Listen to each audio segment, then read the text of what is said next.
और बहनों, आपका मेहर टीचिंग में स्वागत है। मैं सेकंड ग्रेड सेकंड पेपर की जो बात कर रही हूँ, पॉलिटी राजनीतिक विज्ञान में जो फर्स्ट यूनिट है वो कहाँ से पढ़ना है। ये देखो फर्स्ट यूनिट है ना, इसको हम पढ़ेंगे राजनीतिक बुक से ही। देखो ये तो ये टॉपिक आप देख सकते हो, यहाँ से टॉपिक एक आधुनिक और परंपरागत दृष्टिकोण, शक्ति, वैधता और संप्रभुता। और एक पढ़ेंगे हम भारतीय विदेश नीति, और एक भूमंडलीकरण, ये जो है ना भूमंडलीकरण, एक ये, और वंचित समूह बना, ये सब टॉपिक पढ़ेंगे हम।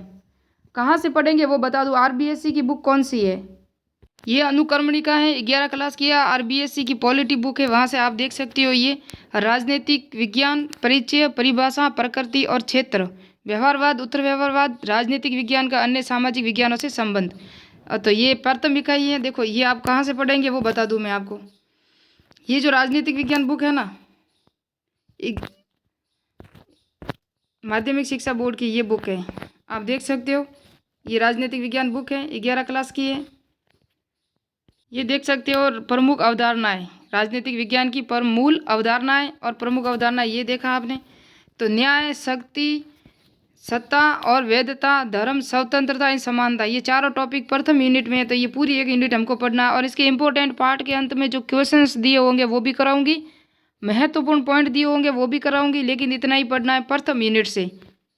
12 क्लास की आरबीएससी बुक है ना, वहाँ से ये टॉप पॉइंट है। देखो भारत की विदेश नीति आ गई, प्रमुख विशेषता गुण निरपेक्षता, भारत के पड़ोसी देशों से संबंध, ये भी आ गया, पाकिस्तान, चीन और नेपाल, क्षेत्रीय संगठन, ये तो हमारे टॉपिक में है नहीं, लेकिन ये सारी एक यूनिट में है तो हमको सबको पढ़ना है। और संयुक्त राष्ट्र संघ संगठन, विश्व शांति स्थापना में योगदान, ये सारे देखो। उसके बाद आप मूल कर्तव्य, नीति निर्देशक तत्व देखोगे तो वो भी आप देख सकते हो, वो सभी यहाँ। भारत के संविधान की विशेषताएं, मूल अधिकार, नीति निर्देशक तत्व, मूल कर्तव्य, भारत की संघीय व्यवस्था के आधारभूत तत्व, ये सभी पॉइंट आरबीएससी बुक में मिल जाएंगे, कहीं और हमको ढूंढने की जरूरत नहीं है। तो ये सारे पॉइंट पढ़ेंगे हम राजनीतिक विज्ञान में 12 क्लास की बुक से।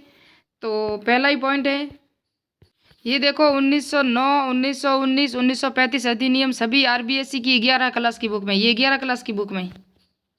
तो मुझे नहीं लगता कि हमको कोई गाइड या बुक खरीदनी चाहिए, ये सब आरबीएससी की पॉइंट में मिलेंगे, माध्यमिक शिक्षा बोर्ड की।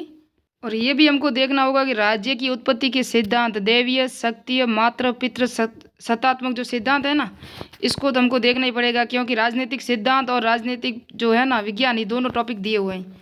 तो अब हम देखते हैं पहला ही टॉपिक, राजनीतिक विज्ञान, परिभाषा, प्रकृति और क्षेत्र। तो इसमें से देखो ये पहला ही पॉइंट किसने दिया है, अरस्तु ने क्या कहा है, मनुष्य स्वभाव से ही एक राजनीतिक प्राणी है, और वह जो राज्य के बिना रहता है या तो वो देवता है था पशु है। किसने कहा था, अरस्तु ने। ये परीक्षा में कई बार आया हुआ है, तो इसको याद रखना।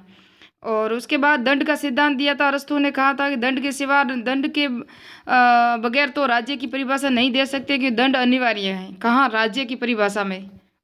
और राजनीतिक विज्ञान की परिभाषा, राजनीति जो अंग्रेजी प्राय शब्द, कौन, पॉलिटिक्स शब्द है ना, वो अंग्रेजी का प्रायवाची शब्द है। राजनीति शब्द की उत्पत्ति किससे हुई है, तो ग्रीक भाषा के पॉलिस से हुई है, और जिसका अर्थ क्या है, नगर राज्य। नगर राज्य किसका अर्थ है, पॉलिस का। और नगर राज्य उससे संबंधित जीवन, घटनाओं, क्रियाओं, व्यवहार और समस्याओं का अध्ययन अथवा ज्ञान की राजनीति है। अरस्तु ने राजनीति शब्द का प्रयोग इन्हीं अर्थों में किया है। राजनीति आधुनिक अर्थों में राजनीति शब्द को इन व्यापक अर्थों में प्रयुक्त नहीं किया जाता। आधुनिक समय में इसका संबंध राज्य, सरकार, प्रशासन, व्यवस्था के अंतर्गत समाज के विविध संदर्भों व संबंधों के व्यवस्थित और क्रमबद्ध ज्ञान के एवं अध्ययन से। क्रमबद्ध ज्ञान किससे है, राजनीति विज्ञान से है। और वर्तमान में तुमको पता है प्रधानमंत्री जी होते हैं, लोग मुख्यमंत्री जी होते हैं, राज्यपाल, राष्ट्रपति, उपराष्ट्रपति सभी होते हैं। लेकिन पहले ये नहीं होता था, पहले राजा होता था, उसके मंत्री होते थे, उसके सामंत होते थे, जागीरदार होते थे, वो प्रथा थी, लेकिन है वही। तो परंपरागत दृष्टिकोण और आधुनिक दृष्टिकोण दो पढ़ेंगे हम। तो बस इतना ही पढ़ना है, परंपरागत और आधुनिक दो दृष्टिकोण हमारे सिलेबस में दिया हुआ है। तो परंपरागत दृष्टिकोण है ना, तो क्या कितने अर्थों में परिभाषित किया गया है, तो राज्य के अध्ययन के क्षेत्र में 1, सरकार के अध्ययन के क्षेत्र में 2, और राज्य और सरकार के अध्ययन में 3 और एक और 4 है, राज्य, सरकार और व्यक्ति, तीनों के अध्ययन में भी अध्ययन किया गया है राज्य शब्द के रूप में, राज्य, सरकार और व्यक्ति के अध्ययन के रूप में। फिर राज्य के अध्ययन के रूप में ये परिभाषाएं हैं 3। बलंटसली ने क्या कहा था, गैरिस के शब्दों में, और गार्नर ने राजनीति शास्त्र का आरंभ और अंत राज्य के साथ ही होता है। किसने कहा था, गार्नर ने कहा था।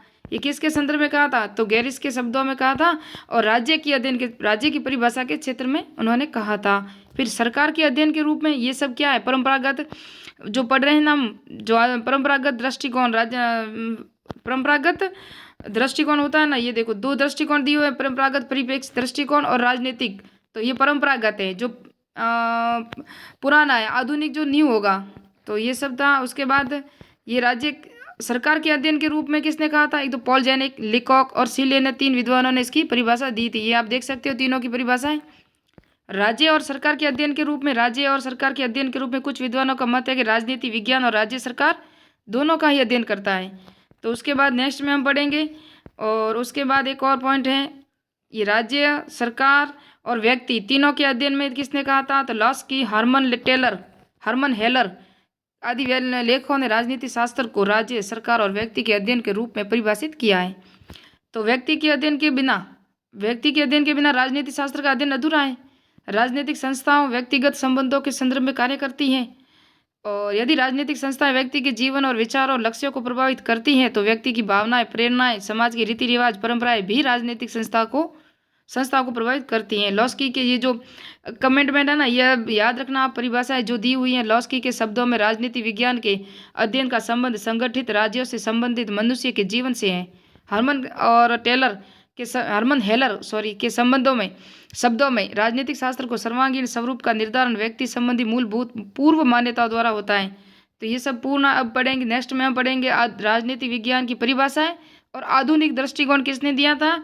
तो आधुनिक दृष्टिकोण दिया था किसने, और किसकी क्या क्या परिभाषा है? तो आधुनिक दृष्टिकोण में ये सब देखो, ये सब परिभाषाएं आएगी। इसके अंदर आगे परिभाषाएं भी हैं, और किसने कहा था, क्या परिभाषा थी, इसके जो प्रवर्तक कौन कौन से थे आधुनिक दृष्टिकोण के, वो सब नेक्स्ट में पढ़ाऊंगी मैं पूरा का पूरा, और 2-3 भागों में ये वीडियो पूरा होगा। तो मिलते हैं नेक्स्ट वीडियो में, नेक्स्ट पॉइंट में, RBSC की बुक के अनुसार।